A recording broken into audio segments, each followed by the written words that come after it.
Alrighty, so this may be a bit of a hot take, but in all honesty, as a hip hop fan, have been one for close to 30 years or so. And after some real consideration, I've came to the conclusion that Stillmatic is better than Illmatic. Okay, hear me out. Now, don't get me wrong. I love Illmatic. It was a great introduction to Nas. But I always kind of look at it as a 90s capsule. You know, it was early 94.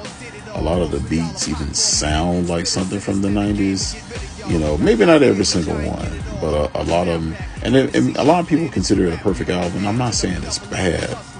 It's just, there's not a lot of range on that album. It's mainly just about like street stories and like kind of coming of age, you know.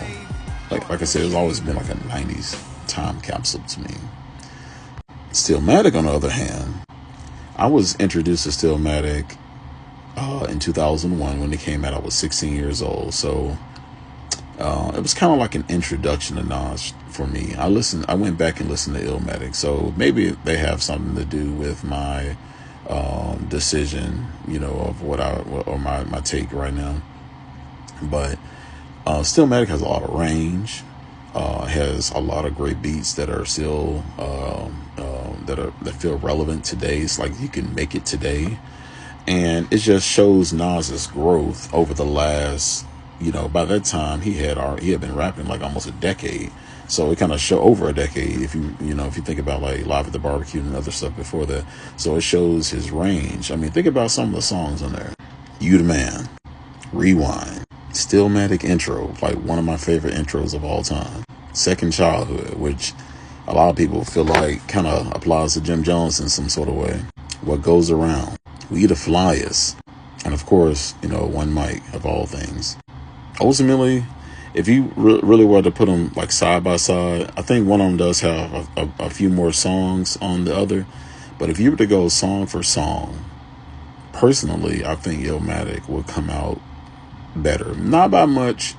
You know, I would give Illmatic Stillmatic, I'm sorry, would come out, would come on top.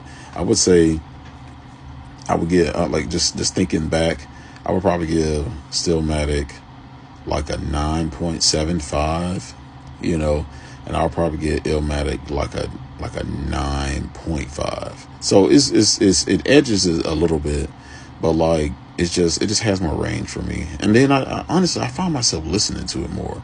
If I ever be like, man, I'm gonna go put on the Nas, and I'm not talking about something that he did recently, because don't get me wrong, KD3 is a classic too, but like I just bump Stillmatic more. It's just the way it is. So anyway, tell me what you think in the comments. You know, this isn't a music channel. I do vocabulary words typically, but this was just something that's just been on my mind recently.